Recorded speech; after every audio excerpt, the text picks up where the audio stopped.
La Fondation Pierre Fabre travaille aux côtés de la Faculté des sciences infirmières depuis maintenant plus de 10 ans pour soutenir la formation des sages-femmes à la capitale à Vientiane, mais aussi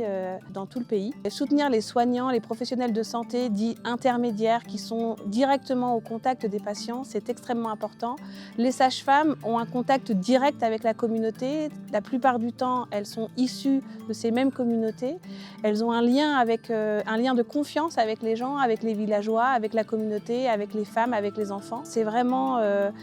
très important de soutenir la formation des sages-femmes. Ça sauve vraiment des vies au quotidien.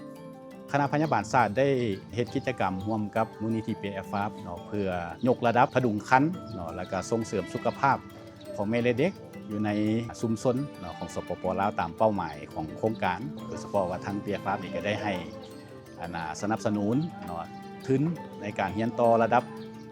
ปริญญาตรีปริญญาโทมื้อนี้ก็เป็นมื้อที่รวมตัวกันจากชาวสารหลายๆภาคส่วนเนาะบ่สิเป็นทางโรงหมอเมืองทางโรงหมอน้อยเพิ่นก็มาเฮาก็ดีอกดีใจเห็นพ่อแม่ประชาชนให้ความร่วมมือในการมาผากท้อง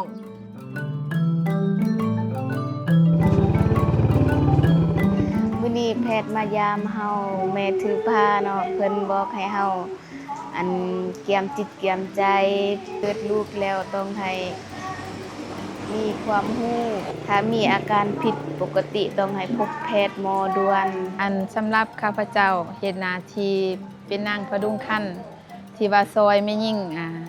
เกิดลูกแล้วก็ซอยแม่หญิงกวดก่อนเกิดกวดหลังเกิดอยู่สถานที่บริการของหมอเมืองทางเฮาก็ได้ไปเยี่ยมถึงบ้านแล้วก็ให้คำปรึกษากวดร่างกายของแม่หญิงหันกวดตั้งแต่หัวจนถึงสุดถึงตีนเนาะแล้วก็กวดท้องการติดตามเด็กในท้องเฮาสิติดตามแนวใดว่าลูกเฮาดีดีบ่ติงดีบ่ในปัจจุบันปัญหาหรือว่าสิ่งท้าทายก็คือแม่หญิงเฮาบ่ค่อยมาพากท้องหลายเนาะความรู้ด้านอาหารการกินก็ยังบ่ทันได้ลึกซึ้งละเอียดว่าต้องกินอีหยังใดแน่มีอาการผิดปกติก็รู้สึกย้านจังซี่นะใกล้ๆสิเกิดแท้ๆแล้วจึงคอยไปหาเฮาอีกอย่างที่ว่าเฮามักพบแม่นเลือดไหลหลังเกิดแล้วก็เด็กเกิดก่อนกำหนดเกิดแล้วจังซี่จึงมาหาเฮาเนาะเฮ็ดให้เสียเลือดหลายเฮ็ดให้แม่หันอิดเมื่อยแต่ว่าปัจจุบันนี้เนาะถือว่าเฮาก็อยากเฮ็ดให้ดีขึ้นกว่าเก่าอยากให้แม่และเด็กหันปลอดภัยทางโครงการ PF